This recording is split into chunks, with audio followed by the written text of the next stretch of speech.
So hi everyone and welcome to daily bytes. इस video में हम बात करने वाले हैं, सिंस आपने देखा होगा जो पार्ट वन था इस सीरीज का, दैट इज बीएचयू का, जो हम पेपर सॉल्व कर रहे हैं। पार्ट वन आपने देख लिया होगा, जिसके अंदर हमने 1 से 25 क्वेश्चंस को ऑलरेडी सॉल्व किया था। अब हम यहाँ पे पार्ट टू स्टार्ट करने वाले हैं एंड इसके अंदर हम फर्दर 26 to 50 क्वेश्चन सॉल्व करेंगे।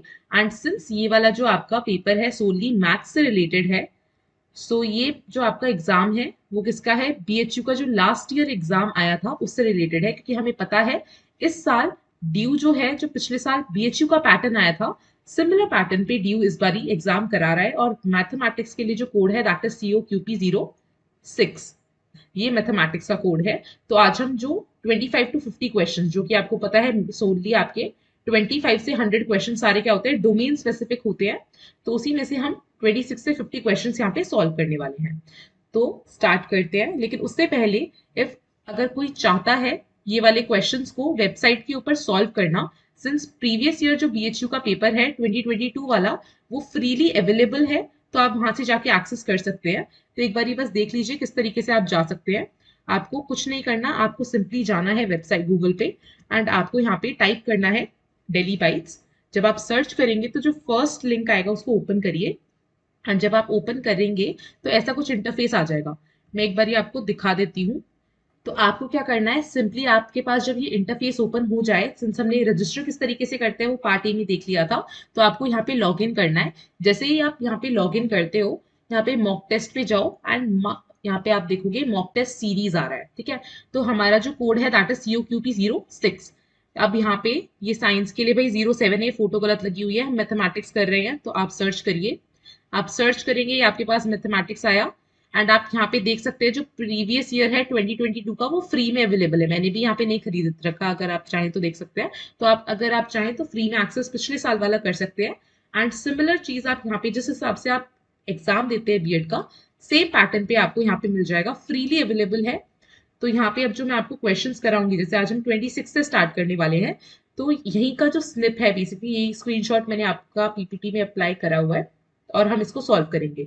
तो अगर आप चाहें तो आप डायरेक्टली यहाँ पे इस चीज को अटेम्प्ट कर सकते हैं एंड जो आपका आंसर हो आप यहाँ पे क्लिक करके देन नेक्स्ट, बहुत सिंपल सा है। तो आप यहाँ से अगर चाहें तो अटेम्प्ट कर सकते हैं, ठीक है। इस तरीके से आप वेबसाइट पे जाके ये जो मॉक है वो दे सकते हैं फ्रीली प्रीवियस ईयर का। तो चलिए अब स्टार्ट करते हैं हमारे जो क्वेश्चंस हैं। तो फर्स्ट क्वेश्चन जो कि आप देख सकते हैं, क्वेश्चन नंबर 26 से ही हमने यहाँ पे स्टार्ट किया है। तो देखो भाई, इस क्वेश्चन को अगर हम देखें तो इस क्वेश्चन के अंदर मेरे पास दे क्या रखा है, अगर मैं यहाँ पे देखूं, मेरे पास है एक फिगर दे रखी है यहाँ पे एंड लाइन एक्स वाई और एम एन इंटरसेक्ट कर रहे हैं, मतलब एक दूसरे को कट कर रहे हैं एक पॉइंट ओ के ऊपर। यहाँ पे मेरे पास एंगल POY है 90 डिग्री, ए रेशियो बी दे रखा है 2:3 और मेरे को सी की वैल्यू फाइंड आउट करनी है, ठीक है। एक एक करके समझेंगे किस तरीके से। सबसे पहले आप यहाँ पे देखिए, मेरे पास यहाँ पे गिवन क्या है। सबसे पहली चीज, ये वाला एंगल मेरे पास यहाँ पे कितना दे रखा है, 90 डिग्री दे रखा है, दैट इज राइट एंगल है ये, ठीक है। 90 डिग्री सिंस गिवन है तो मेरे को पता है ये क्या है, 90 डिग्री है तो राइट एंगल है। मेरे पास यहाँ पे एक्स वाई, ये वाली जो लाइन है एक्स वाई और एम एन, ये दोनों आपकी स्ट्रेट लाइन्स हैं। एक्स वाई और एम एन हमारी क्या है, स्ट्रेट लाइन्स है और ये एक पॉइंट ओ के ऊपर इंटरसेक्ट कर रही हैं, बहुत अच्छी बात है। अब देखिए यहाँ पे एक और चीज यहाँ पे हमारे पास गिवन थी, ए रेशियो बी जो है मेरे पास कितना है, 2:3 है। सी की वैल्यू फाइंड आउट करनी, देखो ए कहाँ है ये रहा, बी कहाँ है ये रहा और सी ये रहा। सी कैसे निकालोगे, सबसे पहली चीज, ए रेशियो बी मेरे पास कितना दे रखा है, 2:3। हमेशा याद रखिएगा जब भी मेरे पास कभी भी दो नंबर्स रेशियो में दे रखे होते हैं ना, इसका सिंपली बेसिकली मतलब होता है कि ए बाय बी, यहाँ पे ए रेशियो बी का मतलब होता है ए और बी दोनों के पास कोई एक ऐसी सेम वैल्यू थी जो आपस में कट गई, इस वजह से ये दोनों रेशियो में आ गए हैं। ये बेसिकली मतलब होता है रेशियो का, तो ये रेशियो सिग्निफाई करता है। तो अगर अब मेरे पास 2:3 है तो मैं यहाँ पे मान लूं कि 2 के साथ भी कोई एक टर्म थी x और 3 के साथ भी कोई एक टर्म थी x, जो दोनों सेम थी और जब मैंने डिवाइड किया तो ये दोनों कैंसिल आउट हो गए, इसलिए ये रेशियो में आ गई। अब यहाँ पे एक सिंपल सी चीज समझो, मैंने ये एंगल जो है रेशियो में थे, इनको 2x और 3x मान लिया है, तो मेरे पास ए एंगल कितना आ गया है 2x और बी एंगल मेरे पास कितना आ गया है 3x। अब आगे देखते हैं। आगे अगर मैं यहाँ पे आपको बोलूं कि ये मेरे पास एक्स वाई जो है क्या है, एक स्ट्रेट लाइन है, तो अगर एक्स वाई मेरे पास स्ट्रेट लाइन है तो आपको पता है स्ट्रेट लाइन एक स्ट्रेट एंगल भी बनाती है ना। और स्ट्रेट एंगल कितने का होता है भाई, दैट इज 180 डिग्री। डी देखा है ना सबने, देखो ऐसा कुछ दिखता था, बचपन में यूज करते थे ना एंगल बनाने के लिए। तो ये एंगल कितने का होता था, 180 डिग्री, जो कि स्ट्रेट लाइन के ऊपर बनता था।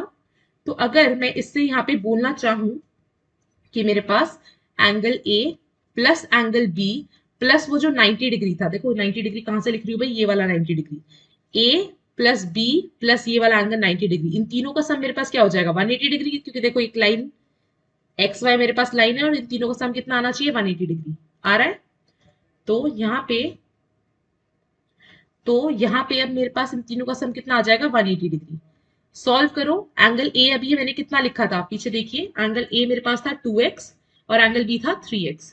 अब देखिए ये मेरे पास आ जाएगा 2x plus 3x plus 90 degree equals 180 degree. तो यहाँ पे अगर आप सॉल्व करते हैं तो 5x मेरे पास कितना आ जाएगा भाई, 90 को इधर ले जाओ, ये आ जाएगा 90 डिग्री।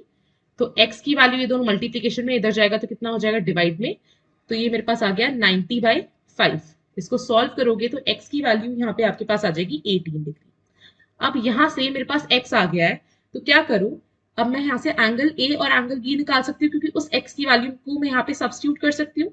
तो अगर हम सब्स्टिट्यूट करके लिखते हैं इस चीज को, तो ये मेरे पास कितना आ जाएगा भाई, 2 इंटू 18 करोगे तो ये मेरे पास आ जाएगा 36 डिग्री, जो कि a की वैल्यू आ गई, और b मेरे पास आ गया 3 into 18 that is 54 degree. a निकाल दिया, b निकाल दिया, लेकिन आप बोलोगे कि मैम निकालना तो c था।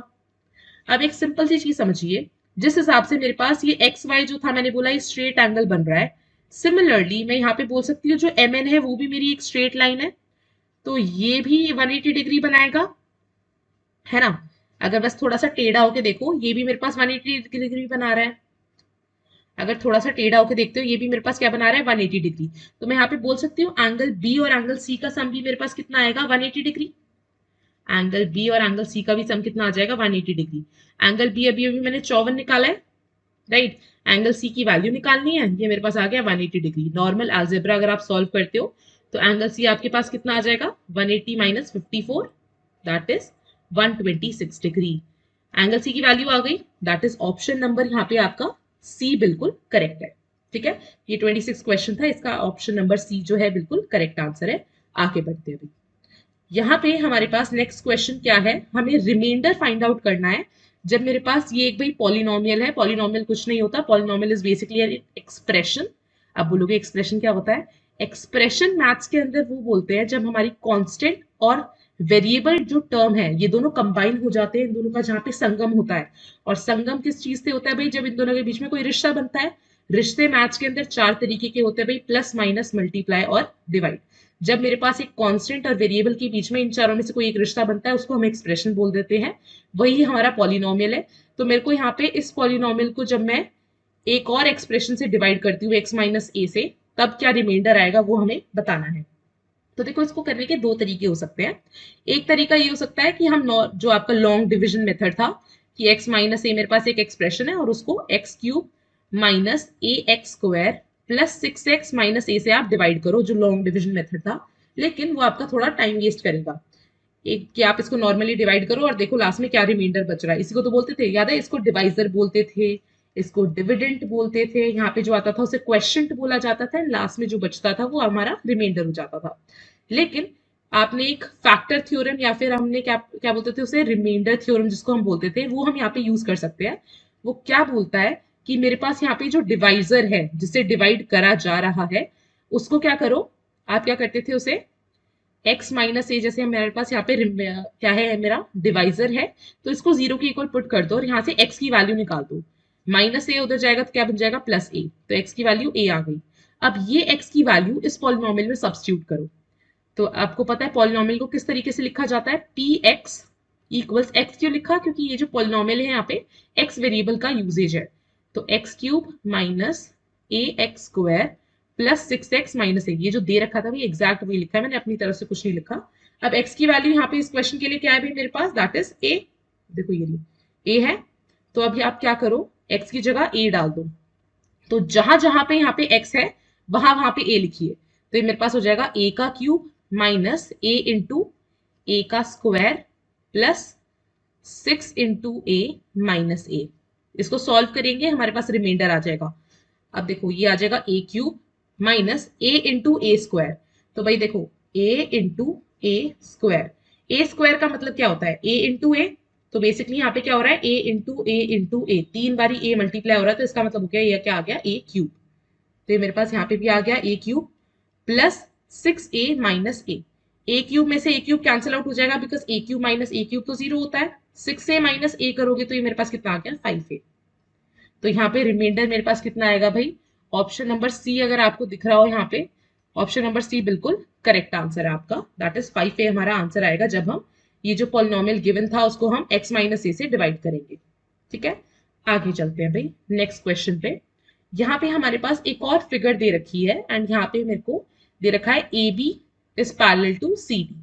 मेरे को यहाँ पे x और y की वैल्यू फाइंड आउट करनी है। तो करते हैं भाई, चलो स्टार्ट करते हैं। किस तरीके से करोगे, सबसे पहले देखो यहाँ पे मेरे पास दो पैरेलल लाइंस दे रखी है। सबसे पहले एक चीज मैं यहाँ पे लिख सकती हूँ कि एंगल y जो होगा that would be equal to 130 degree.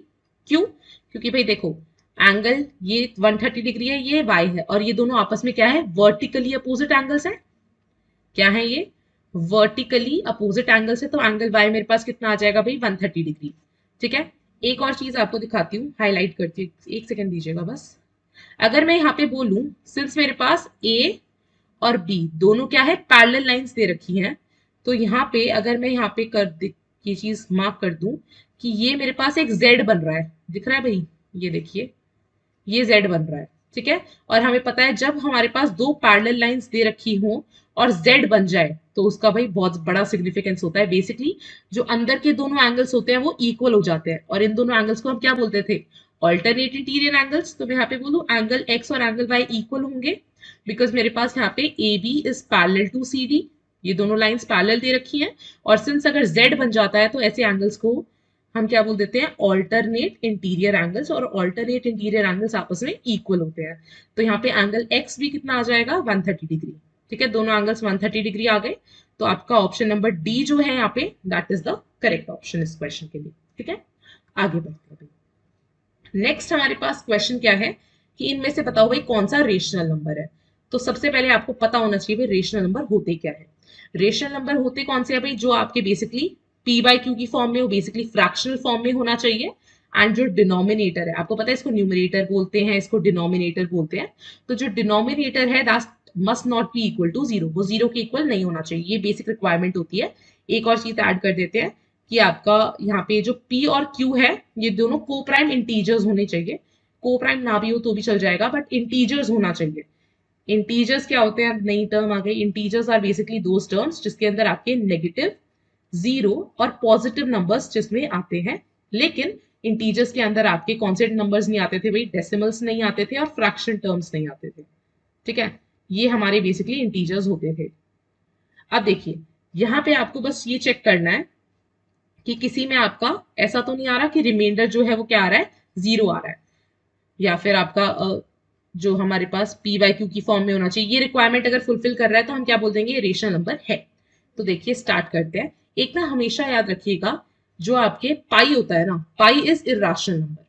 पाई आपका इर्राशनल नंबर होता है, ऐसे हवा में नहीं बोल रही हूँ। इर्राशनल नंबर इसको क्यों बोला जा रहा है भाई, क्योंकि अगर आप पाई की वैल्यू अगर गूगल करते हो ना, तो पाई की वैल्यू इज बेसिकली 3.14, ऐसे बहुत लंबी सी होती है, 7 8 ऐसे dash dash dash dash. Basically अगर आप पाई की वैल्यू का डेसिमल एक्सपेंशन बोलो तो वो नॉन टर्मिनेटिंग, नॉन रिपीटिंग होता है। ठीक है, लेकिन अभी आप एक चीज बोल दोगे कि मैम पाई को तो 22/7 की फॉर्म में हम लिख देते हैं।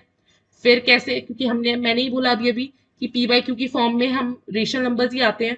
एंड हमें पता है पाई को काफी जगह पे अभी तक हम पाई की दो ही वैल्यू पढ़ते आ रहे हैं, 22/7 या फिर 3.14। तो मैं कैसे बोल रही हूँ कि ये आपका इरेशनल है, रेशनल नहीं है। ये जो 22/7 वैल्यू ली जाती है ना भाई, ये आपकी अप्रोक्स वैल्यू होती है, एग्जैक्ट वैल्यू नहीं होती है, ये अप्रोक्स वैल्यू होती है। इसी वजह से यहाँ पे हम क्या कहेंगे कि पाई जो है आपका रेशनल नहीं होता, ये इरेशनल नंबर होता है, क्योंकि इसका जो डेसिमल एक्सपेंशन है वो नॉन टर्मिनेटिंग, नॉन रिपीटिंग होता है। अब एक और चीज हमेशा याद रखना, कभी भी अगर आपका इरेशनल नंबर, आपको एक और चीज अगर कभी देखना हो तो याद रखिएगा जितने भी आपके प्राइम नंबर्स होते हैं। अब भाई प्राइम नंबर्स क्या होते हैं, prime numbers are those number जो सिर्फ दो ही टेबल्स में आते हैं, मतलब वो दो ही नंबर से डिवाइड हो सकते हैं, one and the number itself. क्या बोल दिया मैंने, दो ही उनके फैक्टर्स होते हैं, that is one and the number itself. जैसे कि अगर हम यहाँ पे एग्जांपल ले लेते हैं 2 का, ठीक है, 2 is the smallest and the only even prime number. तो 2 के सिर्फ दो ही फैक्टर है, 2 और 1। बेसिकली मतलब क्या भी फैक्टर का कि 2 1 जा 2, तो इसके दो ही फैक्टर बनेंगे 2 और 1। 3 का देखो, 3 1 जा 3। अब जैसे अगर 4 का लिखें तो 4 और 1 तो है ही, इसके अलावा ये 2 की टेबल में भी आता है। तो अगर दो से ज्यादा फैक्टर हो जाते हैं, जैसे 1 2 3, तो हम क्या बोलेंगे, ये आपका प्राइम नंबर नहीं है, ये कंपोजिट नंबर है।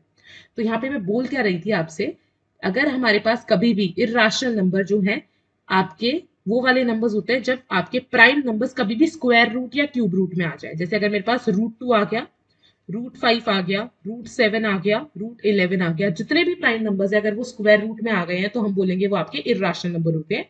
एक तरीका होता है देखने का। और इर्राशनल नंबर के बारे में ना एक चीज और जान लीजिए, स्टार्ट कर ही दिया है तो, इर्राशनल नंबर अगर किसी भी दूसरे टाइप ऑफ नंबर्स के साथ किसी भी तरीके के रिश्ते में, वही रिश्ते अभी मैंने बताया आपको 4 तरीके के होते हैं, प्लस माइनस मल्टीप्लाई और डिवाइड, किसी भी तरीके के रिश्ते के साथ किसी दूसरे नंबर के साथ है तो हम बोलेंगे वो पूरे नंबर को किस में कन्वर्ट कर देंगे, इर्राशनल में कन्वर्ट कर देते हैं। जैसे कि अगर मेरे पास यहाँ पे √2 + 1 है, ये पूरा इर्राशनल बन गया। √5 × 7 है, ये भी इर्राशनल हो गया।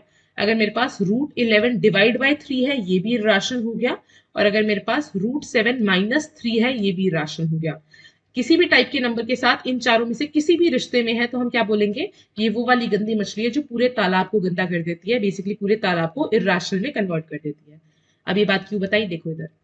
पाई तो हमें पता चल गया, पाई जो है हमारा क्या है भाई, पाई हमारा क्या है, इर्राशनल है, तो ये तो गलत हो गया।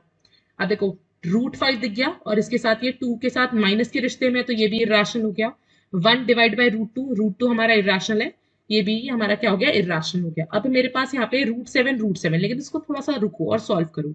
मेरे पास है 2√7 / 7 √7, तो √7 से तो √7 कट जाएगा, है ना। तो मेरे पास क्या बच गया, 2/7। अब देखो मिलाओ भाई, 2/7 p/q की फॉर्म में है और q is not equal to 0, तो यही मेरा क्या है, रेशनल नंबर है। तो ऑप्शन नंबर ए यहाँ पे बिल्कुल सही होगा। ठीक है, आगे बढ़ते हैं भाई। तो नेक्स्ट क्वेश्चन हमारे पास यहाँ पे क्वेश्चन नंबर 30। इसमें पूछा क्या है भाई, ये फैक्चुअल क्वेश्चन है आपका, कि भास्कराचार्य, आपको पता है भास्कराचार्य जो थे एक मैथमेटिशियन थे। एंड इसमें पूछा क्या गया है कि भास्कराचार्य ने एक बुक लिखी थी लीलावती, वो कौन से ईयर में लिखी गई है। तो भाई ये आपका थोड़ा फैक्चुअल डेटा कि 1150 एडी के अंदर वो लिखी गई है, तो ऑप्शन नंबर बी यहाँ पे सही है। ठीक है, ये डायरेक्ट क्वेश्चन था, ये एक हो गया। आगे चलते हैं, एक और फैक्चुअल क्वेश्चन हमारे पास, कि एक अवार्ड होता है प्रेस्टिजियस इंटरनेशनल अवार्ड, जो outstanding achievement in the field of mathematics जिसके लिए दिया जाता है, मैथमेटिक्स फील्ड में जो बहुत ज्यादा अच्छे काम करते हैं उनके लिए दिया जाता है। तो उस अवार्ड का नाम क्या है भाई, फील्ड मेडल करके एक अवार्ड होता है। तो ये भी आपका फैक्चुअल डेटा था। तो ये दो क्वेश्चंस हमारे फैक्चुअल वाले हो गए। आगे बढ़ते हैं। अब देखो यहाँ पे नेक्स्ट क्वेश्चन हमारे पास क्या है, मेरे को यहाँ पे बताना है which of the following number is Ramanujan Hardy number. तो भाई ये होता क्या है रामानुजन हार्डी नंबर, तो एक सिंपल सी चीज समझ लीजिए, रामानुजन हमें पता है एक मैथमेटिशियन थे, इंडियन मैथमेटिशियन, बहुत ज्यादा फेमस। हार्डी नंबर से क्या समझते हैं, हार्डी नंबर क्या होते हैं, रामानुजन ने ना एक नंबर दिया था, दैट इज 1729, और भी दिए थे, लेकिन ये जो नंबर था ना, ये कोई सिंपल नंबर नहीं है, इसकी एक अलग सिग्निफिकेंस है। इन्होंने बोला था ये एक ऐसा नंबर है जिसको मैं दो नंबर्स के क्यूब के सम के बराबर लिख सकती हूँ। बेसिकली 1729 को मैं लिख सकती हूँ 1000 + 729। 1000 भाई 10 का क्यूब होता है और आपका 729 9 का क्यूब होता है। तो इस नंबर को मैं इन दोनों के क्यूब के सम के बराबर लिख सकती हूँ। अब आप बोलोगे कि मैम ऐसे तो बहुत सारे नंबर बन सकते हैं, कोई भी दो क्यूब लो और उनको जोड़ दो, लेकिन इसमें खास बात क्या थी कि यहाँ पे दो ऐसे पेयर बन सकते हैं नंबर्स के जिनके एक क्यूब के सम के बराबर आए। जैसे एक तो ये हो गया 10 और 9 के क्यूब के सम के बराबर, और इसके अलावा आपका एक और तरीके से इसको लिखा जा सकता है, दैट इज 12 का क्यूब और 1 का क्यूब। क्योंकि अगर आप देखो 12 का क्यूब आपके पास कितना होता है 1728 एंड 1 का क्यूब 1 होता है, इन दोनों को ऐड करोगे तो भी आपके पास 1729 आएगा। तो यहाँ पे मेरे पास ऐसे दो पेयर्स हो गए नंबर के जिनके क्यूब का सम जो है वो 1729 के इक्वल आ रहा था, इसलिए इसको स्पेशल नाम दिया गया भी रामानुजन का हार्डी नंबर। तो ऑप्शन नंबर ए यहाँ पे सही है। इसके अलावा भी और भी नंबर थे, एक नंबर आपका ये था 4104 हो गया, 13,832, ऐसे और भी नंबर्स थे, बट स्टार्टिंग यहां से हुई थी, तो इसलिए इसको रामानुजन का हार्डी नंबर बोला जाता है। ठीक है, तो ये हमारा हो गया ऑप्शन नंबर ए यहाँ पे बिल्कुल करेक्ट है। अब नेक्स्ट वाला क्वेश्चन देखते हैं। ये हमारे पास यहाँ पे एक इक्वेशन दे रखी है एंड हमें x की वैल्यू फाइंड आउट करनी है, ठीक है। तो यहाँ पे अगर मैं यहाँ पे लिखूं √3 minus x plus √3 plus x divide by, ये मेरे पास हो जाएगा √3 plus x minus √3 minus x, and इसकी वैल्यू मेरे पास कितनी दे रखी है भाई, 2 दे रखी है और x की वैल्यू फाइंड आउट करनी है। तो यहाँ पे एक कॉन्सेप्ट लगेगा जिसको हम बोलते थे भाई कॉम्पोनेंटो डिविडेंडो। आप लोगों ने पढ़ा हुआ होगा, नहीं पढ़ा है तो कोई नहीं, अभी कर लेंगे। कॉम्पोनेंडो एंड डिविडेंडो ये हमने पढ़ा था। तो ये बोलता क्या है भाई, एक चीज समझिएगा, कॉम्पोनेंटो डिविडेंडो ये बात बोलता है कि अगर मेरे पास एक एक्सप्रेशन दे रखा है a बाय बी और वो मेरे पास इक्वल है c बाय डी के, तो a plus B divide by a minus B जो है वो भी इक्वल हो जाएगा c plus D divide by c minus D के। ये कॉम्पोनेंटो डिविडेंडो बोलता है। अब यहाँ पे आप बोलोगे मैम ये कहाँ दिख रहा है आपको, तो एक काम करो, इसको आप न्यूमरेटर को a मान लो, इस डिनोमिनेटर को b मान लीजिए, एंड आपको पता है कोई नंबर अकेला नहीं होता, जिसके साथ कोई नहीं होता उसके साथ 1 होता है भाई। तो ये 2 को हम 2/1 लिख सकते हैं। तो ये मेरे पास c आ गया और ये मेरे पास d आ गया, ठीक है। तो अब हम इसको इस फॉर्मेट में लिखते हैं, एंड जब आप इसको इस तरीके से लिखोगे तो ये मेरे पास गिवन था। तो अब हम क्या करेंगे, यहाँ पे हम इसको लिखेंगे सबसे पहले √3 plus x plus √3 minus x, and इसके अंदर हम ऐड करेंगे इसी का डिनोमिनेटर। तो ये हो जाएगा √3 plus x minus √3 minus x, सारा under the root, divide by, ये मेरे पास हो जाएगा a माइनस बी। तो ये हो जाएगा √3 plus x plus √3 minus x, and यहाँ पे सिंस माइनस का साइन है तो अंदर हर साइन चेंज हो जाता है। ब्रैकेट के बाहर अगर माइनस का साइन होता है तो भाई अंदर के सारे साइन जो है वो चेंज हो जाते हैं। तो यहाँ पे सिंस माइनस √3 माइनस एक्स आना चाहिए था, मैंने प्लस लिखा है, और ये पॉजिटिव था तो यहाँ पे माइनस आया है। And this would be equal to, ये मेरे पास 2/1 था, तो 2 प्लस 1 डिवाइड बाई 2 माइनस 1। अब देखो जब हमने इस तरीके से इसको लिखा तो अब आप देखना कि क्या होगा। अब आपका ये जो है √3 माइनस एक्स, √3 ये आपका कैंसिल आउट हो गया, क्यों, क्योंकि प्लस माइनस माइनस होता है, सेम टर्म्स थी, माइनस हो गया तो 0 आ जाएगा। एंड सिमिलर चीज आप यहाँ पे देख सकते हो, ये वाला जो टर्म है ये आपका कैंसिल आउट हो जाएगा, √3 प्लस एक्स, √3 प्लस एक्स। तो अब आपका क्या होगा, यहाँ पे अगर आप देखते हो इस चीज को, ये आपके पास यहाँ पे आ जाएगा ऊपर √3 प्लस एक्स, √3 प्लस एक्स, तो मैं इसको लिख सकती हूँ 2 इंटू √3 प्लस एक्स, एंड नीचे मेरे पास आ जाएगा √3 माइनस एक्स, √3 माइनस एक्स, दोनों एडिशन हो रहा है तो यहाँ पे आ जाएगा 2 इंटू √3 माइनस एक्स। एंड ये मेरे पास किसके इक्वल आ जाएगा भाई, ये आ गया मेरे पास 2 प्लस 1 क्या होता है 3, और 2 माइनस 1 हो जाता है 1। तो ये 2 से 2 कैंसिल आउट हो गया, ठीक है, 2 से ऊपर नीचे कैंसिल आउट हो जाएगा।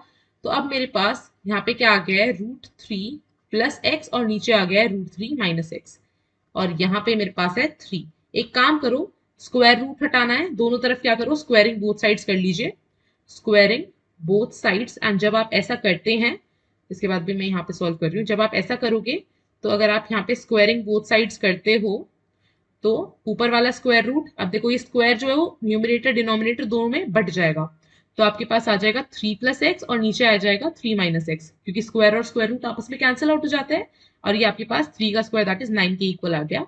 अब आपको कुछ नहीं करना है भाई, ये जो 3 माइनस एक्स है यहाँ पे डिवाइड में, उधर जाएगा तो मल्टीप्लाई में हो जाएगा, तो 3 प्लस एक्स आपके पास आ जाएगा 9 इंटू 3 माइनस एक्स। अब थोड़ा सा आपको सॉल्व करना है, ये मेरे पास आ जाएगा 3 प्लस एक्स इक्वल्स, 9 को मल्टीप्लाई करो, डिस्ट्रीब्यूटिविटी प्रॉपर्टी होती है भाई एक, 9 3 जा 27, माइनस है तो minus, 9 into x is 9x, ठीक है। अब क्या करो, x वालों को एक तरफ ले जाओ और जो आपकी नॉर्मल टर्म्स है उनको एक तरफ ले आओ। तो ये अगर आप इधर लेके जाते हो तो x प्लस 9x इधर माइनस में है इक्वल्स 27 प्लस 3 है तो इधर जाके -3, तो ये करोगे तो मेरे पास आ गया 10x that is equal to, minus करोगे 24। तो x की वैल्यू मेरे पास आ गई, यहाँ पे मल्टीप्लीकेशन में है दोनों, तो 24/10, इन दोनों को अगर आप चाहो तो 2 की टेबल में आते हैं भाई कैंसिल आउट कर सकते हो, 2 5 जा 10 और 2 12 जा 24। तो x की वैल्यू मेरे पास आ गई भाई 12/5। इस तरीके से x की वैल्यू मेरे पास यहाँ पे आई है। तो भाई 12/5 कहाँ पे दिख रहा है, ऑप्शन नंबर डी दिखा, 12/5 ये आपका बिल्कुल करेक्ट ऑप्शन है, ठीक है। तो ये हमारा हो गया। आगे बढ़ते हैं। अब इस वाले क्वेश्चन में देखिए, इस वाले क्वेश्चन में देखिए, इस क्वेश्चन में हमारे पास क्या दे रखा है, मेरे को एरिया ऑफ शेडेड रीजन निकालना है। देखो शेडेड रीजन ये वाला है जो आपके पास ये दे रखा है ना, ये शेडेड रीजन का एरिया निकालना है। अब सिंपल सी चीज देखो, आपको यहाँ पे ये दिख रहा है एक रेक्टेंगुलर शीट है, रेक्टेंगल क्यों बोला, क्योंकि यहाँ पे इसकी लेंथ और ब्रेड्थ दे रखी थी, बेसिकली इसकी लंबाई और इसकी चौड़ाई मेरे पास दे रखी थी। रेक्टेंगल है, सबसे पहले एरिया ऑफ रेक्टेंगल निकालो भाई। एरिया ऑफ रेक्टेंगल का फॉर्मूला क्या होता है, length into breadth, L into B. Length कितनी है भाई 8 यूनिट्स इंटू ब्रेड्थ कितनी है भाई 4 यूनिट। ये मेरे पास कितना आ गया 32 स्क्वायर यूनिट्स। आपको पता है एरिया जो होता है भाई स्क्वायर में आता है, नहीं पता तो कोई दिक्कत नहीं, अभी पता चल गया। 32 स्क्वायर यूनिट्स होता है आपका एरिया, ये निकाल लिया पूरी शीट का। अब अगर यहाँ पे हम देखें तो हम बोल सकते हैं एक रेक्टेंगुलर शीट थी, उसके अंदर से दो सर्कल जो है वो काटे गए, या फिर ये जो है शेडेड रीजन नहीं है। तो अगर मैं इस पूरे रेक्टेंगुलर शीट का जो एरिया है इसमें से क्या करूं, ये जो दो सर्कल है इनका एरिया भी सब्ट्रैक्ट कर दूं दोनों का, तो मेरे पास एरिया ऑफ शेडेड रीजन आ जाएगा। तो उसके लिए क्या करोगे, देखो भाई ये जो आपके पास ब्रेड थी कितनी है 4, अगर ये 4 है तो मैं बोल सकती हूँ ये भी 4 होगी 4 यूनिट्स, और ये वाली भी 4 होगी, राइट। और इसकी क्या बन रही है भाई, ये जो 4 है यहाँ पे मैं बोल सकती हूँ ये डायमीटर है इसका, यहाँ पे डायमीटर जो है वो 4 यूनिट्स का काम कर रहा है। तो रेडियस कितना हो जाएगा, हमें पता है डायमीटर का हाफ होता है रेडियस, तो यहाँ पे रेडियस मेरे पास क्या आ गया, कितना आ जाएगा 4/2, दैट इज 2 यूनिट्स। अब देखो अब आप पूछोगे रेडियस क्यों निकाल रहे हो, क्यों, क्योंकि हमें यहाँ पे एरिया माइनस करना है ना, और एरिया ऑफ सर्कल का फॉर्मूला क्या होता है भाई पाई आर स्क्वायर, ठीक है। तो अगर मेरे पास यहाँ पे क्या आ जाता है रेडियस आ जाता है तो मैं इजिली फाइंड आउट कर सकती हूँ। अब एक चीज देखिएगा, यहाँ पे मेरे पास दो मेरे को निकालना है यहाँ पे सर्कल का एरिया, तो ये पाई आर स्क्वायर होता है, तो और सिंस दो सर्कल है तो ये हो जाएगा 2 इंटू, अब देखो थोड़ा सा ऑप्शंस में देख लेना, पाई की वैल्यू 22/7 या 3.14 मत रखिएगा क्योंकि यहाँ पे ऑलरेडी दे रखी है, ठीक है। तो ये आपके पास क्या हो जाएगा 2 into pi into R square, R square कितना है भाई 2 का स्क्वायर दैट इज 4, तो ये कितना हो जाएगा 2 4 जा 8, 8 pi square units. Area of circle भी निकाल दिया मैंने। अब मेरे को वो एरिया ऑफ शेडेड रीजन निकालना है, तो मैं यहाँ पे लिख दूं कि जो आपका शेडेड रीजन का जो एरिया रहेगा वो आपका एरिया ऑफ रेक्टेंगुलर शीट जो था, रेक्टेंगल वाला जो शीट था उसमें से अगर मैंने माइनस कर दिया 2 इंटू जो आपके सर्कल का एरिया था, वही मेरे पास क्या हो जाएगा एरिया ऑफ शेडेड रीजन। तो रेक्टेंगल का एरिया मैंने कितना निकाला था 32 स्क्वायर यूनिट्स, माइनस ये मैंने अभी अभी कितना निकाला है 8 पाई स्क्वायर यूनिट्स, तो मेरे पास शेडेड एरिया जो है वो क्या आ जाएगा 32 minus 8 pi square unit, since दोनों स्क्वायर यूनिट्स में है तो ये मेरे पास आंसर आ गया शेडेड रीजन का एरिया। मैच कर लो भाई, आपके पास अगर आप मैच करते हो तो आपका ऑप्शन नंबर सी जो है that is the correct option, area of shaded region हमने निकाल दिया। थोड़ा सा आगे बढ़ते हैं, इस वाले क्वेश्चन पे देखो, क्वेश्चन क्या बोल रहा है, a sum becomes its double in 10 years 10 years, हमें annual rate of simple interest find out करना है। देखो इस क्वेश्चन में दी क्या रखा है 10 ईयर्स मतलब टाइम, टाइम दे रखा है। सम का मतलब क्या होता है, सम इज बेसिकली और प्रिंसिपल, क्या बोल रहा है कि 10 साल के अंदर 10 वर्ष के अंतर्गत हमारा जो प्रिंसिपल था वो क्या हो गया डबल हो गया। तो अगर पहले पी था तो अब क्या हो गया 2p, सिंपल सी चीज। अब मेरे पास फाइनल अमाउंट कितना हो गया 2p, एंड पहले प्रिंसिपल कितना था मेरे पास p था। अगर मेरे को सिंपल इंटरेस्ट निकालना है, सिंपल इंटरेस्ट का फॉर्मूला क्या होता है, एक आपका फॉर्मूला होता है p into R into T upon 100, ये स्टैंडर्ड फॉर्मूला है। एक और सिंपल इंटरेस्ट का फॉर्मूला होता है that is amount minus principal, ठीक है। ये दो फॉर्मूलाज होते हैं सिंपल इंटरेस्ट के। अब यहाँ पे 10 साल बाद अमाउंट कितना हो गया था 2p, तो एक काम करो सिंपल इंटरेस्ट में आप यहाँ पे रख दो 2p माइनस p, तो आपके पास सिंपल इंटरेस्ट किसके इक्वल आ गया सम के, दैट इज प्रिंसिपल के। अब आप क्या करो सारी वैल्यूज जाके इस फॉर्मूला के अंदर सब्स्टिट्यूट करो, आपके पास रेट आ जाएगा। चलो एक बार पुट करते हैं, तो मेरे पास यहाँ पे सिंपल इंटरेस्ट कितना है दैट इज p के equal, that is equal to principal तो p ही है इंटू रेट हमें फाइंड आउट करना है, टाइम है 10 साल का डिवाइड बाय 100, तो भाई 0 से 0 कैंसिल आउट हो जाएगा, ये p से p कट जाएगा। अब r की वैल्यू निकालनी है तो r को अकेला करिए, और ये 10 जो है यहाँ पे डिवाइड में तो उधर जाके मल्टीप्लाई, तो आपका रेट ऑफ इंटरेस्ट यहाँ पे 10% आ जाएगा। डायरेक्ट क्वेश्चन था और आपका ऑप्शन नंबर सी जो है बिल्कुल करेक्ट, ठीक है। जो कैंसिल आउट हो रहा था हमने कैंसिल आउट किया और हमारा रेट ऑफ इंटरेस्ट यहाँ पे 10% आ गया। आगे बढ़ते हैं भाई, वही ये हमारे पास नेक्स्ट क्वेश्चन, क्वेश्चन नंबर 36। इस क्वेश्चन में दी क्या रखा है, a girl covered 2/15 of a total journey by bus, ठीक है, 9/20 बाय कार, और बाकी का बचा हुआ 10 किलोमीटर साइकिल पे। हमें बताना है टोटल जर्नी कितनी होगी। सबसे पहले एक काम करो, टोटल जर्नी को आप लेट कर लो x, ठीक है।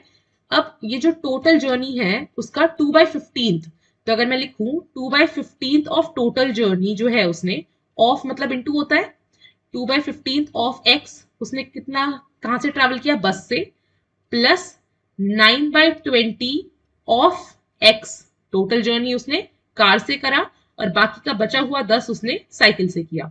और ये हमारा किसके इक्वल हो जाएगा, उसका टोटल जर्नी, दैट इज जो हमने एक्स लेट किया है। ये हमारे पास बन गई भाई इक्वेशन। अब आपको नॉर्मली कुछ नहीं करना है, एक अब आपका नॉर्मल अलजेब्रा वाले रूल्स लगेंगे और हमारी एक्स की वैल्यू आएगी। ठीक है, करते हैं भाई इसको सॉल्व। तो ये मेरे पास कितना आ जाएगा, एक काम करो एक्स वालों को एक तरफ ले जाओ, तो ये मेरे पास कितना आ जाएगा भाई, x minus 2x/15 minus 9x/20 that is equal to 10। यहाँ पे कुछ भी नहीं है तो याद रखिएगा 1 इसके साथ हमेशा रहेगा। अब यहाँ पे क्या करना है भाई, 15 है मेरे पास 20 है और मेरे पास 1 है। हमें पता है अगर प्लस माइनस करना होता है डिनोमिनेटर सेम करना पड़ता है। डिनोमिनेटर सेम करने का मतलब इन दोनों का एलसीएम लीजिए। एलसीएम अगर आप लोगे 15 और 20 का तो आपके पास आंसर भाई 60 आएगा, ले लीजिएगा इस तरीके से। इसका एलसीएम आपके पास 60 आएगा। अब अगर आप 60 करने की कोशिश करोगे तो इधर तो भाई आपका किससे मल्टीप्लाई करना पड़ेगा, 60 से ही करना पड़ेगा। तो 60x माइनस इधर आप किससे मल्टीप्लाई करोगे, 15 4 जा 60 होता है तो ऊपर भी करना पड़ेगा, तो ये हो जाएगा आपके पास 8x माइनस इधर आप 3 से मल्टीप्लाई करोगे तो ये आ जाएगा आपके पास 27x, और नीचे 60 हम लेके आए क्योंकि हमें कॉमन लेना था, दैट इज इक्वल टू 10। भाई नॉर्मल यहाँ पे हमने एलसीएम ही लिया है।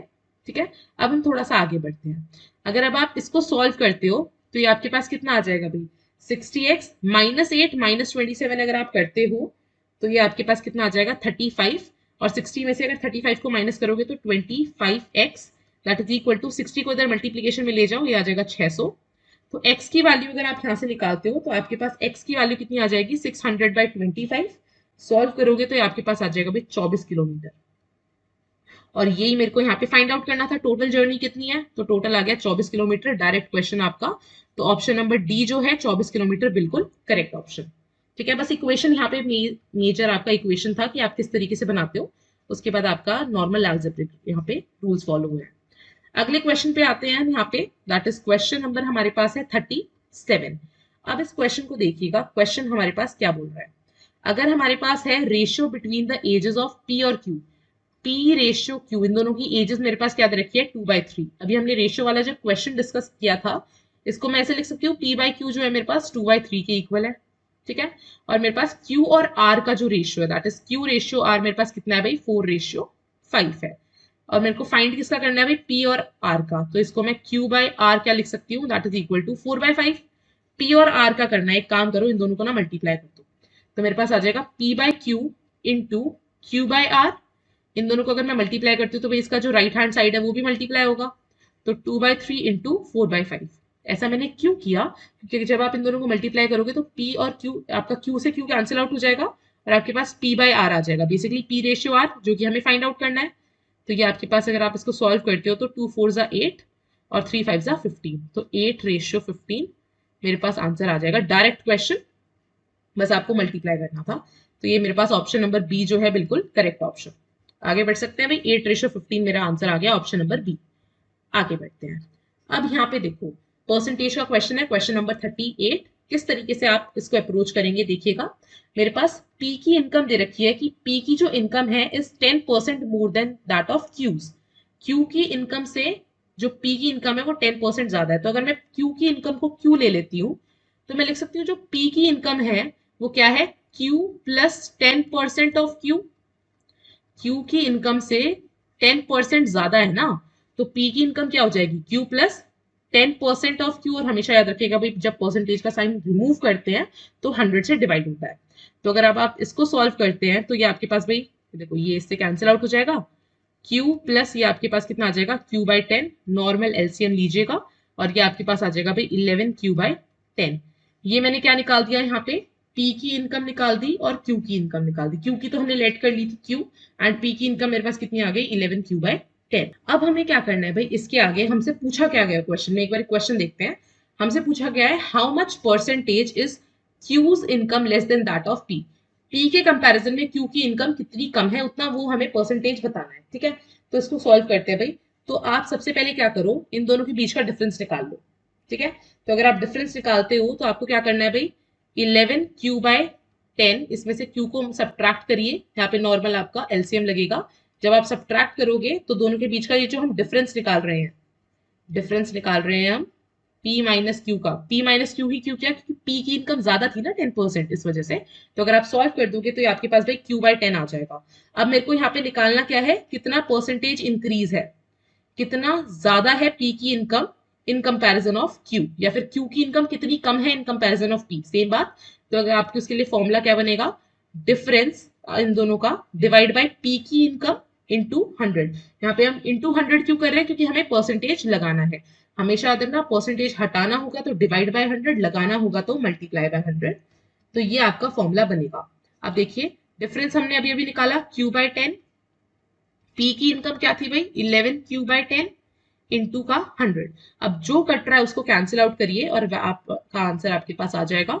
अब देखो Q से Q कट गया, 10 से 10 कट गया, यहाँ पे आपके पास इसका आंसर आएगा 100/11। लेकिन अब भाई ये तो ऑप्शन में है ही नहीं और ये परसेंटेज में आ रहा है भाई, क्योंकि 100 से हमने मल्टीप्लाई कर दिया था तो ये परसेंटेज में है। तो 100/11% आ रहा है। अब आप क्या करो, इसको मिक्स फ्रैक्शन में कर लो। मिक्स फ्रैक्शन भाई आप याद है इस तरीके से हम डिवाइड करते थे, 11/100, 100/11 सॉरी। इसको अगर आप डिवाइड करोगे तो 11 9 जा 99 और रिमाइंडर 1 बच जाएगा। तो इसको हम इस तरीके से लिख सकते हैं 9 1/11%। दैट इज, अब मैच हो गया होगा भाई, आपका ऑप्शन नंबर सी जो है यहाँ पे बिल्कुल करेक्ट है। इस तरीके से हम इस क्वेश्चन को अप्रोच करेंगे। आगे बढ़ते हैं भाई। नेक्स्ट क्वेश्चन हमारे पास क्या बोल रहा है, दैट इज क्वेश्चन नंबर 39। देखिएगा हमें बताना है, ये मेरे पास एक एक्सप्रेशन दे रखा है, ये इन नंबर्स में से किससे डिविजिबल है। एक बार इसको अच्छे से लिख लेते हैं, 3 की पावर 25 प्लस 3 की पावर 26 प्लस 3 की पावर 27 प्लस 3 की पावर 28। ये एक मेरे पास एक्सप्रेशन है। अब मेरे को बताना है किससे डिविजिबल होगा। कुछ भी नहीं दिख रहा तो हम ये तो बोल सकते हैं कि 3 की पावर 25 जो है मैं कॉमन ले सकती हूँ। ठीक है, यहां से कॉमन लिया तो कितना आ जाएगा 1, प्लस है तो प्लस लगा दो। अब यहां से अगर 25 चला गया तो क्या बचेगा, सिर्फ 3 की पावर 1, तो मतलब यहाँ पे 3 बचा, प्लस 25 चला गया तो 3 की पावर 2 बचेगा, दैट इज 3 स्क्वायर क्या होता है 9, प्लस अब यहाँ पे अगर 25 चला गया तो 3 की पावर 3 बचेगा, और 3 का क्यूब क्या होता है भाई, मतलब 3 को 3 बार मल्टीप्लाई करो, 3 इंटू 3, 3 3 9, 9 3 27। ठीक है, तो अब अगर मैंने यहाँ पे 3 की पावर 25 और अंदर मेरे पास कितना आ जाएगा भाई, अगर आप इसको ऐड कर देते हो तो मेरे पास आ जाएगा आपका 40। ठीक है, क्योंकि 3 + 27 इज 30 और ये 10, 40 आ गया मेरे पास अंदर। अब यहाँ पे आप देखो, इसको मैं चाहूं तो इस तरीके से लिख सकती हूँ, 3 की पावर 24 इंटू 3 लिख सकते हैं ना, 3 की पावर 25 को। 40 को मैं लिख दूं 4 इंटू 10। अब हमें बताना है इनमें से कौन सा नंबर जो है एग्जैक्ट डिविजिबल होगा। भाई 11 तो कहीं से नहीं होगा, सिंपल सी बात है। 11 के लिए आपका कोई भी यहाँ पे उसका फैक्टर है ही नहीं, 11 का कट गया। 16 का देखो भाई, 16 का 4 एक फैक्टर आ रहा है, लेकिन उसके लिए हमें 16 के फैक्टर क्या होता है 4 इंटू 4, एक 4 आ रहा है, सेकंड नहीं आ रहा है, हट गया। अब देखो 35 देखो, 35 के फैक्टर्स क्या होता है 5 इंटू 7, 5 तो मैं कर दूंगी, 5 2 10, लेकिन 7 का एक भी यहाँ पे फैक्टर नहीं है, ये भी कट गया। अगर आप 30 देखते हो तो भाई देखो 30 के दोनों फैक्टर्स आ रहे हैं 3 इंटू 10, तो मेरे को एक 3 भी दिख रहा है यहाँ पे, एक 10 भी दिख रहा है, मतलब ये एग्जैक्टली डिविजिबल होगा ये जो मेरे पास एक्सप्रेशन है उससे। तो इसका आंसर जो है आपका ऑप्शन नंबर सी हो जाएगा। इस तरीके से आप इस क्वेश्चन को अप्रोच करेंगे। ठीक है, आगे बढ़ते हैं भाई।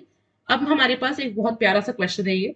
हमारे पास यहाँ पे एक ग्राफ दे रखा है और हमसे पूछा क्या गया है, इस ग्राफ में बता दीजिए कि इस ग्राफ की इक्वेशन क्या होगी।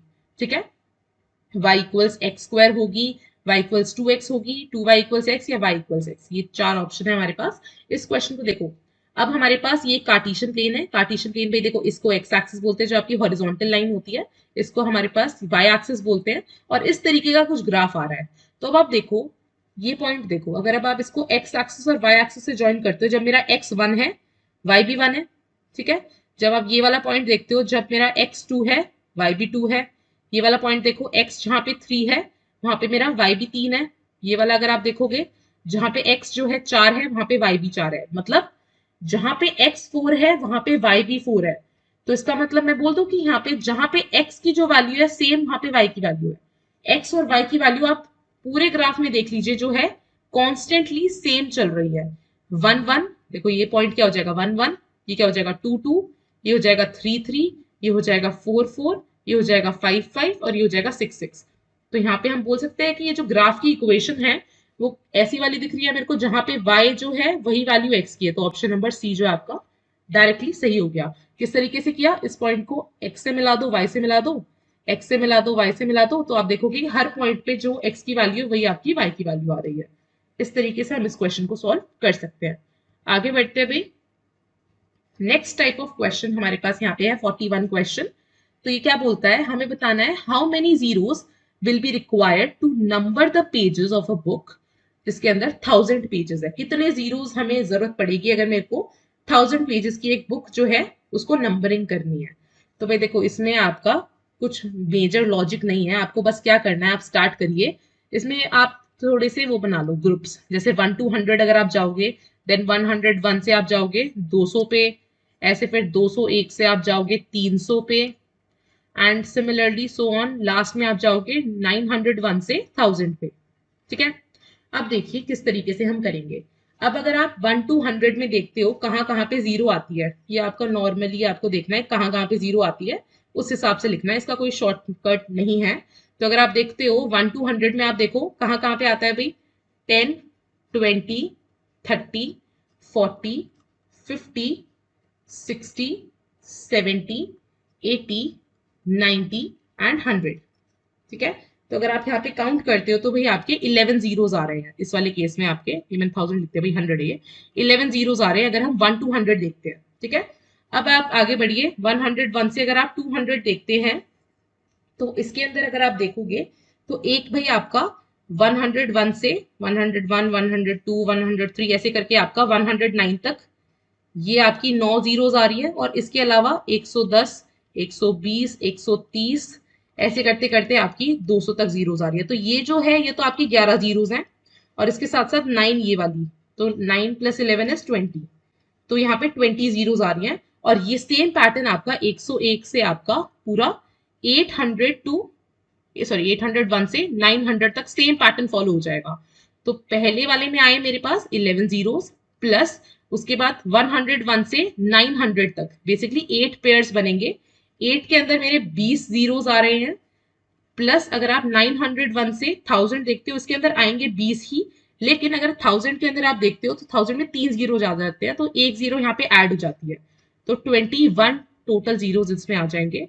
अगर आप इन सबको ऐड कर देते हो तो भाई आपके पास यहाँ पे 192 आंसर आएगा।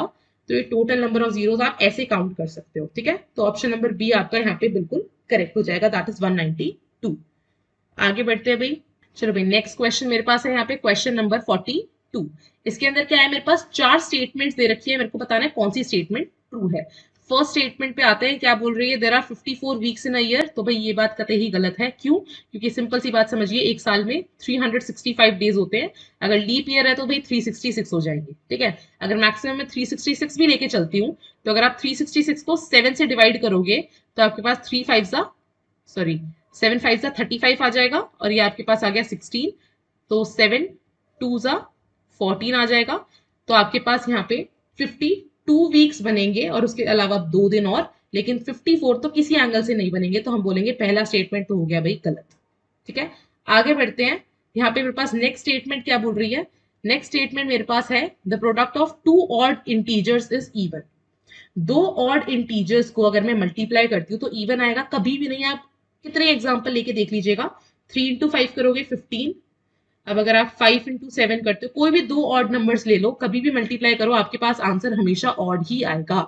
अगर कभी भी आपको इवन लेके आना हो ना, तो अगर आपके पास दो नंबर्स है उसमें से कोई एक नंबर अगर इवन है, उस केस में जैसे 2 इंटू 3 अगर आप करते हो, एक ऑड एक इवन लिया एक ऑड लिया, उस केस में आपके पास आंसर जो है वो इवन आ सकता है। लेकिन कभी भी अगर हम दो ऑड नंबर्स को लेके चल रहे हैं तो आंसर हमेशा ऑड ही आएगा।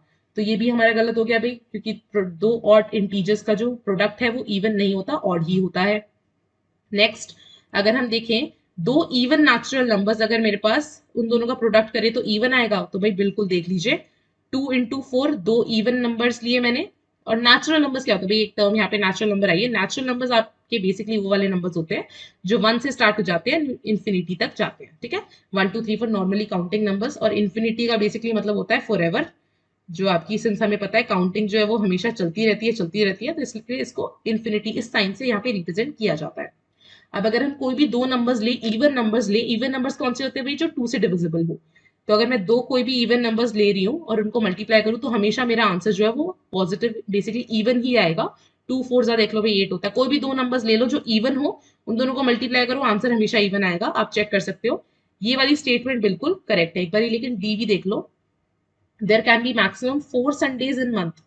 तो क्या बोल रहे हैं, मैक्सिमम एक मंथ के अंदर 4 संडे ही हो सकते हैं। भाई देखो, अगर एक महीने में, वैसे तो 31 दिन भी होते हैं, मान लो 30 ही है, अगर आप यहाँ पे डिवाइड करते हो 7 से, तो मान लिया मैंने 7 4 जा 28 होते हैं और 2 रिमाइंडर बच गया, तो 4 संडे तो होते ही हैं। लेकिन एक प्रोबेबिलिटी ये भी बनती है ना कि ये जो 2 दिन बचे हैं इनमें से एक कोई दिन संडे हो सकता है, ठीक है।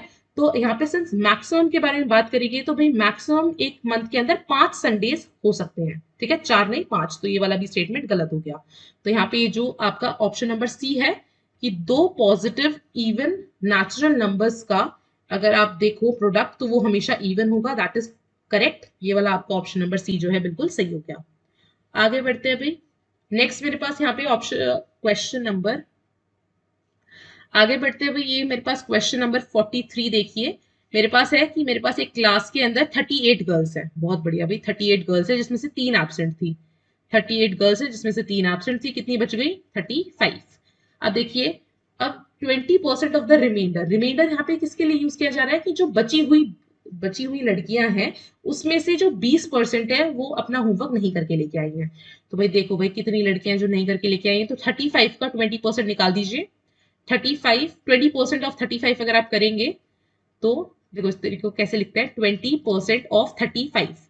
तो भाई देखो 20 मैंने बोला था, अगर परसेंटेज का साइन हटाना होता है तो डिवाइड बाय 100 करते हैं, ऑफ का मतलब इनटू 35 है तो 35, ठीक है। अब ये 0 से 0 कट गया, ये आपके पास आ जाएगा 2 1 जा 2, 2 5 जा 10, 5 1 जा 5, 5 7 जा 35, 7 आ गया मेरे पास। तो इसका मतलब 7 लड़कियां हैं जो अपना काम नहीं करके लेके आई हैं। हमसे पूछा है कितनी लड़कियां जो करके लेके आई हैं। भाई देखो टोटल कितनी आई थी, 35 आई थी, जिसमें से 7 नहीं करके लेके आई हैं। तो आपके पास कितना बच गया, 28 लड़कियां जो करके लेके आई हैं। Direct question, option number B जो है बिल्कुल करेक्ट है। आगे बढ़ते हैं भाई। क्वेश्चन नंबर मेरे पास आ गया 44। अब यहाँ पे मेरे को क्या करना है, ये मेरे को बताना है, एक मेरे पास यहाँ पे पॉइंट्स दे रखे हैं, यहाँ पे मेरे को बताना है ये पॉइंट जो है कौन सी क्वाड्रेंट में लाई करेगा, फर्स्ट सेकंड थर्ड या फोर्थ। क्वाड्रेंट वर्ड कहां से आ गया अभी देखिए, ये अभी हमने थोड़ी देर पहले इसके बारे में बात करी थी, इसको हम क्या बोलते हैं, कार्टेशियन प्लेन बोलते हैं। एक बार समझ लीजिएगा, कार्टेशियन प्लेन बोलते हैं इसे।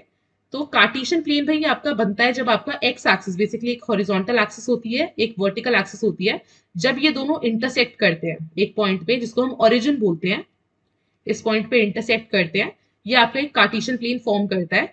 अब इसके अंदर क्या होता है, जो आपकी एक नॉर्मल नंबर लाइन होती है ना, नंबर लाइन में आपको पता है सेंटर में 0 होता है, राइट वाली तरफ आपके सारे पॉजिटिव नंबर्स होते हैं, लेफ्ट वाली तरफ आपके सारे नेगेटिव नंबर्स होते हैं। तो ये बेसिकली आपकी दो नंबर लाइन, एक हॉरिजॉन्टली और एक वर्टिकली, जब एक दूसरे को कट करती है उस तरीके से बनता है। तो देखिए यहाँ पे अब ये क्या करता है कि ये ना जब दो आपके दो लाइन बेसिकली एक्स एक्सिस और वाई एक्सिस जब आपस में इंटरसेक्ट करती है, तो आप देखो ये एक प्लेन को 4 इक्वल पार्ट्स में डिवाइड कर रही है, ठीक है। और क्वाड्रेंट का बेसिकली मतलब ये होता है, क्वाड का मतलब होता है एक चौथाई, 1/4 पार्ट में इसने डिवाइड कर दिया। तो ये आपका फर्स्ट क्वाड्रेंट होता है, ये सेकंड क्वाड्रेंट होता है, ये थर्ड क्वाड्रेंट होता है भाई, और ये फोर्थ क्वाड्रेंट होता है। ये वाला हो जाता है मेरा फर्स्ट क्वाड्रेंट, ये हो जाता है सेकंड, आपका एंटी क्लॉकवाइज चलता है भाई, ये थर्ड और ये फोर्थ, ठीक है।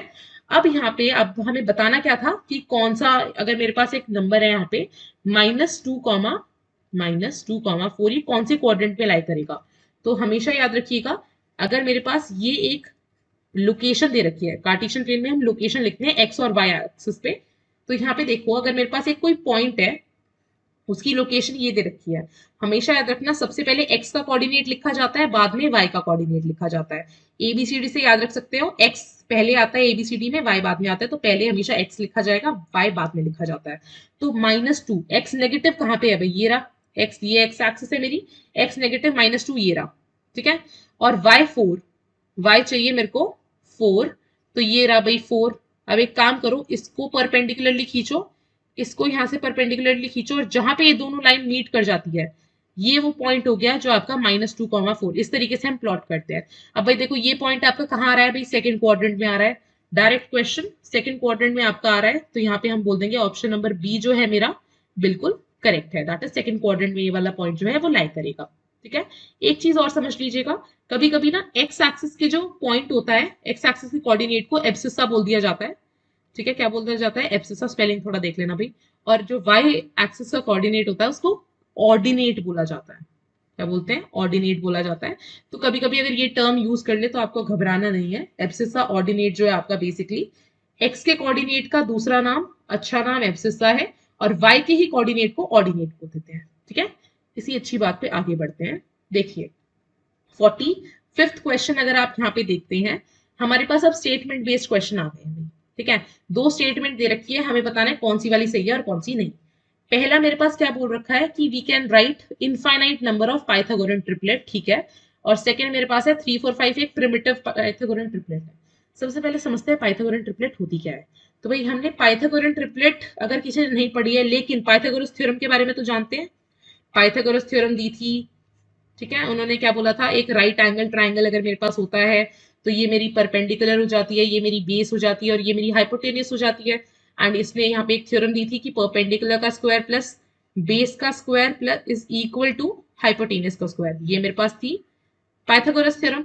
तो पाइथागोरन ट्रिपलेट कुछ नहीं होता कि ये जो आपके पी, बी और एच है ना, इन तीनों नंबर्स को ही हम क्या बोल देते हैं? Pythagorean triplet. तीन नंबर्स है इसलिए ट्रिपलेट बन गया, और ये पाइथागोरस थ्योरम को फॉलो कर रहे हैं इसलिए पाइथागोरियन ट्रिपलेट हो जाता है ये। तो जैसे यहाँ पे एक एग्जांपल दे रखा है, अगर ये मेरा परपेंडिकुलर ए से रिप्रेजेंट कर रखा है, जो मेरा बेस है उसको बी से और हाइपोटेनस सी से, तो अगर ये पाइथागोरस थ्योरम को फॉलो कर रहा है, ये एक एग्जांपल लिया 3 4 5 का जो कि सबसे पहला वाला ही था, तो आप यहाँ पे देखेंगे कि ये जो 3 4 5 है इसी का नाम दे दिया हमने, ये आपके पाइथागोरन ट्रिपलेट बन जाते हैं। ट्रिपलेट क्यों? क्योंकि तीन नंबर्स है और पाइथागोरस थ्योरम को फॉलो कर रहे हैं इसलिए पाइथागोरन ट्रिपलेट। तो पहला वाला क्या बोल दिया कि ये इनफाइनाइट होती है। बिल्कुल भाई, जितने हम चाहें उतने नंबर्स यहाँ पे लिख सकते हैं। ट्रिपलेट जितनी हम चाहें तो इनफाइनाइट होती है।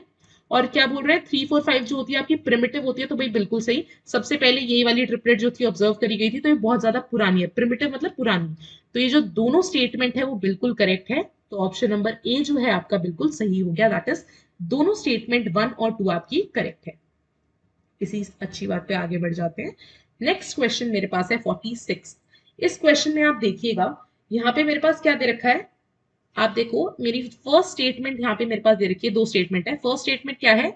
Product of any 3 consecutive even natural number is divisible by 16। बहुत प्यारा क्वेश्चन है, देखिएगा। हमारे पास सबसे पहले समझो कॉन्जिक्यूटिव का मतलब क्या होता है भाई? लगातार। कॉन्जिक्यूटिव मतलब लगातार, इवन होना चाहिए, नेचुरल नंबर होना चाहिए, और इन तीन का जो प्रोडक्ट है वो 16 से डिविजिबल होता है। एक बार हम चेक करते हैं होता है या नहीं, उन्होंने पूछा है।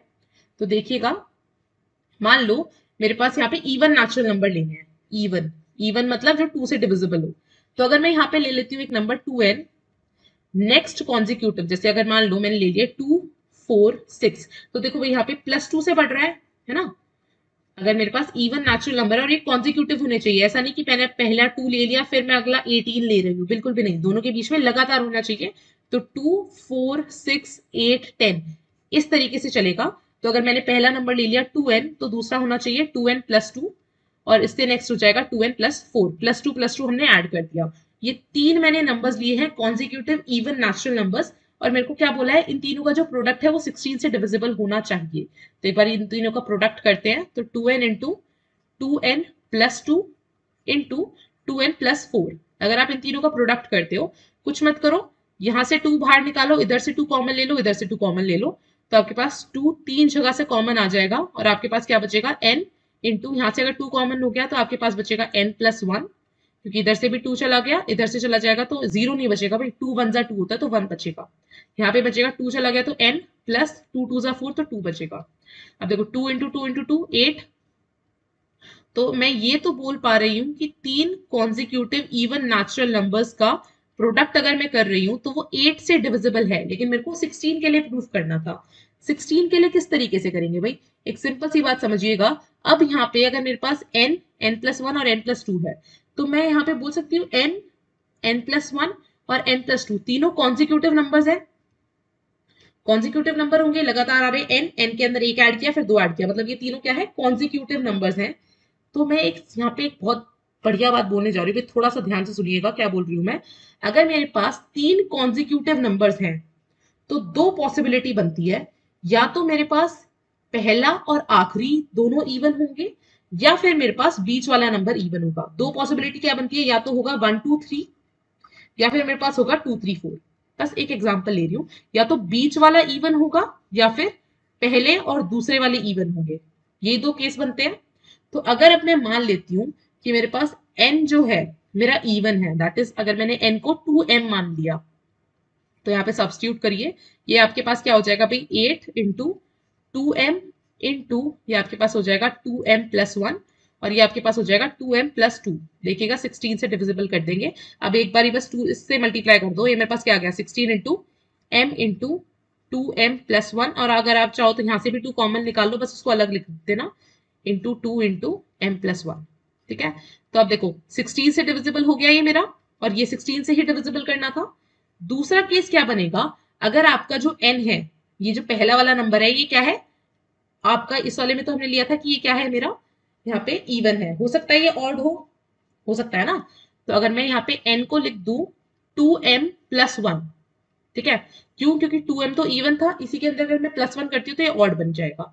तो अब अगर आप यहाँ पे वैल्यू सब्स्टिट्यूट करते हो, 8 into 2m plus 1 into 2m plus 1, और ये प्लस 1 एक ये वाला भी था, अब तो n की जगह रखा ना 2 प्लस 1, 2m प्लस 1, तो एक और m प्लस 1 आ जाएगा, और यहाँ पे मेरे पास आ जाएगा 2m प्लस 1 प्लस 2। तो अगर आप इसको सिंप्लीफाई करके लिखते हो तो ये आपके पास क्या आ जाएगा भाई, 2m प्लस 1 इंटू ये आ जाएगा 2m प्लस 2, तो यहाँ से मैं 2 कॉमन ले सकती हूँ, तो ये आ जाएगा मेरे पास m प्लस 1, और ये मेरे पास आ गया 2m plus 3, plus 1 plus 2 is plus 3। तो अब ये 8 टू मैं यहाँ पे 16 लिख सकती हूँ, और मेरे पास क्या बच गया भाई, 2m प्लस 1 m प्लस 1, और मेरे पास आ गया 2m प्लस 3। एक सिंपल सी बात समझिएगा, अगर मेरे पास n जो है पहला नंबर, दो ही केस हो सकते हैं, या तो ये इवन हो या फिर ये ऑड हो।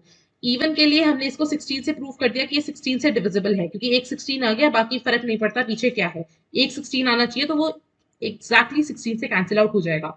एक केस था कि यहाँ पे अगर पहला वाला जो नंबर है अगर वो ऑड होता है, तो उस केस में भी हमने एक कॉमन फैक्टर 2 निकाल दिया, और यहाँ पे भी ये 16 आ गया है, पीछे फर्क नहीं पड़ता कि कौन सी टर्म्स है। अगर यहाँ पे 16 आ गया है तो हम बोलेंगे एग्जैक्टली डिविजिबल होगा बाय 16।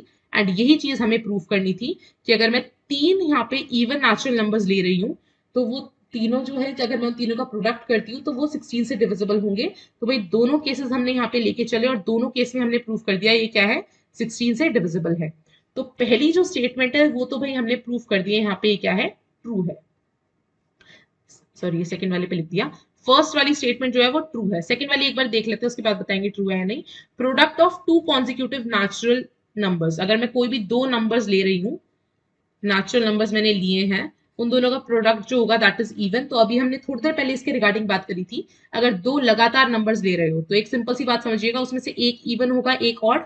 और हमने अभी बात करी थी, अगर सिर्फ आपके पास दोनों अगर ऑड नंबर्स है तो ही उन दोनों का जो प्रोडक्ट है वो ऑड आएगा। अगर एक भी इवन नंबर उसके अंदर है तो आपका जो आपका प्रोडक्ट है वो हर केस में इवन ही आएगा। अगर आप चाहें तो और एग्जांपल्स देके लिख सकते हैं यहाँ पे, कि अगर मेरे पास 5 इंटू 6 हो तो भी आपके पास 30 आएगा। बेसिकली अगर एक भी इवन नंबर आपके पास यहाँ पे आ चुका है, और अगर आप किसी भी नंबर के साथ उसका प्रोडक्ट करते हो तो आपके पास आंसर इवन ही आता है। तो यहाँ पे आपके दोनों स्टेटमेंट जो है भाई वो बिल्कुल सही हो गए हैं। तो आपका यहाँ पे ऑप्शन नंबर कौन सा सही हो जाएगा, both statement 1 and second are true. ध्यान से देख लेना, इसमें फर्स्ट वाला जो है भाई वो फॉल्स वाला दे रखा है, ठीक है, कहीं जल्दी जल्दी में फर्स्ट को टिक कर दो। बी वाला जो है वो ट्रू बता रहा है, तो ऑप्शन नंबर जो आपका बी है वो यहाँ पे बिल्कुल सही है।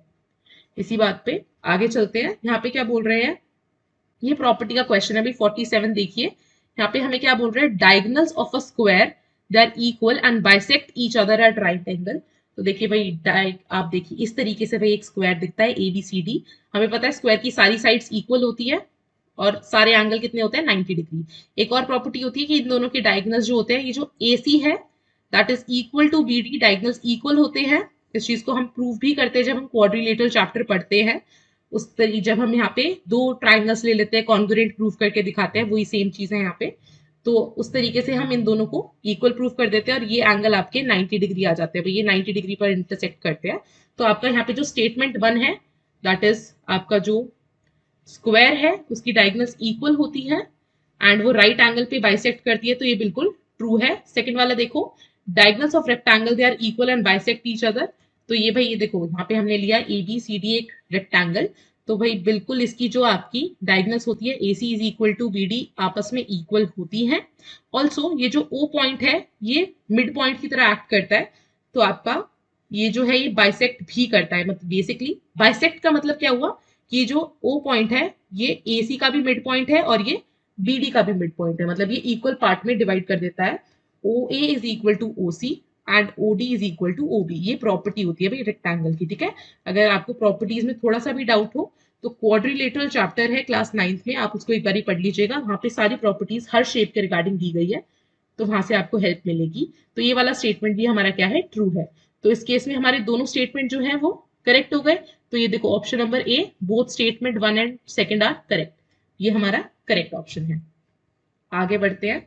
नेक्स्ट क्वेश्चन हमारे पास क्वेश्चन नंबर 48, आप देखिएगा यहाँ पे फर्स्ट स्टेटमेंट क्या है, volume of a cube with side 7 centimetre is 343 centimetre cube. अब देखो वॉल्यूम ऑफ क्यूब का सबसे पहले आपको फॉर्मूला पता होना चाहिए। क्यूब का वॉल्यूम क्या होता है, ए क्यूब, जहाँ पे ए उसकी साइड होती है। तो अगर यहाँ पे मेरे पास ए की वैल्यू 7 सेंटीमीटर दे रखी है, तो अगर आप क्यूब का वो निकालते हो, वॉल्यूम निकालते हो, तो ए क्यूब क्या हो जाएगा, 7 का क्यूब, 7 का क्यूब क्या होता है भाई 343 सेंटीमीटर क्यूब। तो पहली स्टेटमेंट तो भाई बिल्कुल करेक्ट हो गई, ये तो ट्रू हो गई। सेकंड वाली देखिए, यहाँ पे मेरे पास क्या दे रखा है, पेन चेंज कर लेते हैं। यहाँ पे हमारे पास क्या दे रखा है सेकंड में, volume of a cube with side 14 centimetre each is double when the volume of the cube in comparison to that of volume of a cube जिसकी 7 सेंटीमीटर। तो बेसिकली यहाँ पे क्या बोल रहे हैं, दो क्यूब है मेरे पास, एक की साइड है 7 सेंटीमीटर और एक की साइड क्या है भाई मेरे पास, इसको बी मान लेते हैं, इसकी है 14 सेंटीमीटर।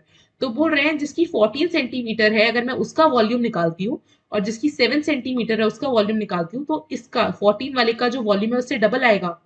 दोनों की वॉल्यूम निकालिए, यहाँ पे क्या आएगा 7 इंटू 7 और यहाँ पे अगर आप करते हो तो 14 इंटू 14 आप दोनों केस में देखिएगा डबल तो किसी एंगल से नहीं आ रहा है भाई। हम मान रहे हैं 7 का डबल 14 होता है, लेकिन जब हम क्यूब निकालते हैं तो हम इसको 3 बार ही मल्टीप्लाई करते हैं। तो अगर आप यहाँ पे देखोगे तो भाई ये 8 टाइम्स आएगा, 8 इंटू 343 हो जाएगा। क्यों, क्योंकि मैं इसको 7 इंटू 2, 7 इंटू 2 और 7 इंटू 2 लिख सकती हूँ। 7 का क्यूब मेरे को पता है 343 होता है, और यहाँ पे 343 के साथ 2 इंटू 2 तो ये 8 टाइम्स आएगा, 2 टाइम्स नहीं आ रहा है, तो हम क्या बोलेंगे, सेकंड स्टेटमेंट जो है मेरी फॉल्स है। तो भाई देखो यहाँ पे first statement is correct but second is incorrect, option number C आपका बिल्कुल सही कह रहा है। आगे बढ़ जाते हैं। नेक्स्ट हमारे पास क्वेश्चन नंबर 49 देखिएगा एक बारी। फर्स्ट स्टेटमेंट देखो, स्टेटमेंट बेस्ड क्वेश्चन काफी अच्छे वाले आते हैं, ठीक है। तो स्टेटमेंट 1 देखिए, यहाँ पे मेरे पास क्या है, दो numbers they are said to be coprime. अभी हमने थोड़ी देर पहले प्राइम नंबर्स के रिगार्डिंग बात करी थी। प्राइम नंबर्स वो होते थे जिनके सिर्फ दो ही फैक्टर्स होते थे, 1 एंड द नंबर इटसेल्फ, ठीक है। तो को प्राइम में ऐसे डरने की जरूरत नहीं है। को प्राइम का बेसिकली मतलब हो जाएगा, अगर मेरे पास दो नंबर्स है पी और क्यू मान लो, अगर मेरे पास दो नंबर्स हैं तो अब, और वो दोनों आपस में क्या होने चाहिए, को प्राइम। को प्राइम का मतलब है कि इन दोनों के बीच में कोई कॉमन फैक्टर नहीं होना चाहिए। तो क्या बोल रहे हैं, अगर मेरे पास दो नंबर्स हैं उनको मैं को प्राइम तब बोलूंगी जब उनके अंदर कोई हाईएस्ट कॉमन फैक्टर 1 हो। तो एक सिंपल सी बात समझो, अगर मेरे पास दो नंबर्स है मान लो 3 और 5, ये दोनों को प्राइम है। क्यों, क्योंकि भाई देखो 3 और 5 के बीच में कोई कॉमन फैक्टर नहीं है 1 के अलावा, क्योंकि मेरे को पता है 3 वनजा भी 3 होता है और 5 वनजा भी 5 होता है। 1 के अलावा इन ये दोनों किसी भी एक टेबल में नहीं आते। ऐसे ही दो टाइप, ऐसे ही नंबर्स को हम क्या बोलते हैं, को प्राइम, जिनके बीच में कोई कॉमन फैक्टर ना हो। और दो नंबर्स जिनके बीच में कॉमन फैक्टर नहीं है लेकिन एक कॉमन फैक्टर तो हमेशा रहेगा ना, दैट इज 1। तो इस वजह से हम क्या बोलेंगे, उसका हाईएस्ट कॉमन फैक्टर सिर्फ एक ही रहता है, दैट इज 1। तो ये स्टेटमेंट बिल्कुल सही है, क्योंकि को प्राइम नंबर्स कौन से होते हैं, जिनके बीच में कोई कॉमन फैक्टर ना हो। कॉमन फैक्टर ना भी हो तब भी 1 जो है वो उसका एक फैक्टर रहेगा ही रहेगा। सेकंड स्टेटमेंट क्या बोली है भाई, 23 और 92 जो है वो को प्राइम है। एक सिंपल सी बात समझो भाई, 23 और 92 अगर आप देखो तो आप देखेंगे 23 को अगर आप 4 से मल्टीप्लाई करो ना तो 92 ही आता है। तो इसका मतलब 23 की तो 92 की 23 की टेबल में ही आता है 92। तो ये को प्राइम कहां से हुआ, इन दोनों के बीच में तो कॉमन फैक्टर नहीं होना चाहिए, जो कि है 4 भाई कॉमन फैक्टर है। तो हम बोलेंगे सेकंड वाली जो स्टेटमेंट है मेरे पास यहाँ पे क्या है, फॉल्स है।